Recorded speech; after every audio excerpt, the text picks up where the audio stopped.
कार्तिक मास की कथा। बोल नारायण भगवान की जय, कुंज बिहारी की जय, तुलसा मैया की जय, गंगा महारानी की जय।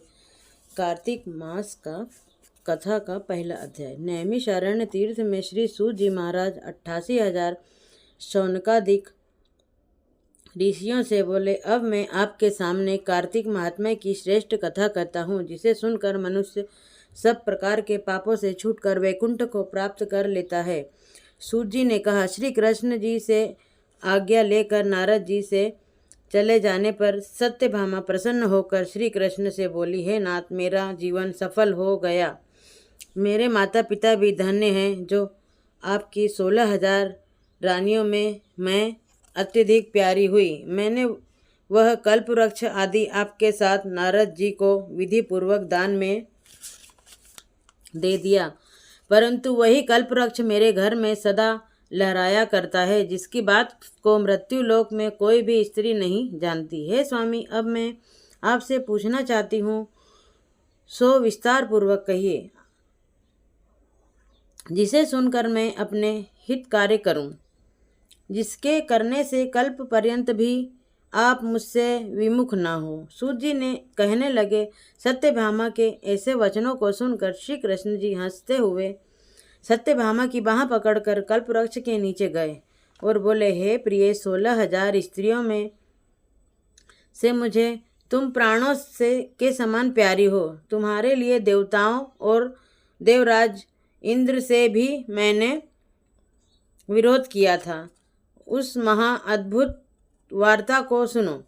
सूत जी बोले, एक दिन श्री कृष्ण भगवान ने सत्यभामा के साथ गरुड़ पर सवार होकर इंद्रलोक में जाकर कल्पवृक्ष मांगा। तब इंद्र के न देने पर गरुड़ का इंद्र से घोर युद्ध हुआ था।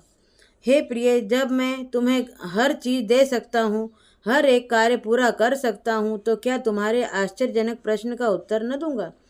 यह सुन सत्यभामा बोली, हे प्रभु, पूर्व जन्म में मेरा कैसा स्वभाव था, किसकी पुत्री थी, मैंने कौन सा दान व्रत या तप नहीं किया जिससे मुझे मृत्यु लोक में जन्म लेना पड़ा, और ऐसे कौन से शुभ कर्म किए कि यहाँ आकर आपकी अर्धांगिनी हुई और आप गरुड़ पर सवार होकर मुझे साथ में लिए इंद्रादि देवताओं के स्थानों में फिरते हो।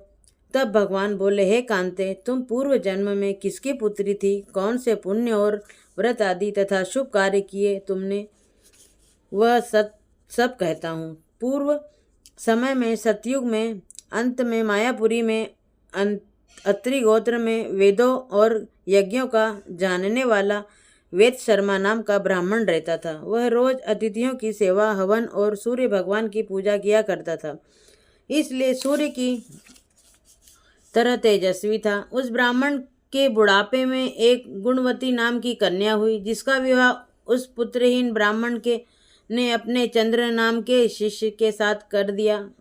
वे दोनों पिता पुत्र की तरह रहने लगे। एक समय वे दोनों कुशा और समिधा लेने के लिए वन में हिमालय की तलहटी में पहुंचे, तो उन्होंने एक राक्षस को अपनी तरफ आते देखा, जिसके भय से उनके शरीर शिथिल हो गए और उनमें भागने की शक्ति भी ना रही। तब राक्षस ने दोनों को मार डाला। उनके धर्मात्मा होने के कारण मेरे पार्षद उनको वैकुंठ में ले गए, क्योंकि उन्होंने आजीवन सूर्य की पूजा की थी। इसलिए मैं दोनों पर अति प्रसन्न हुआ। जब वे दोनों विमान पर चढ़े हुए सूर्य के समान तेजस्वी रूपवान चंदन और माला धारण किए हुए वैकुंठ में आए, तब मेरे पास दिव्य भोगों के भोग भोगने लगे। पहला अध्याय समाप्त। श्री नारायण भगवान की जय, लक्ष्मी मैया की जय, गंगा मैया की जय।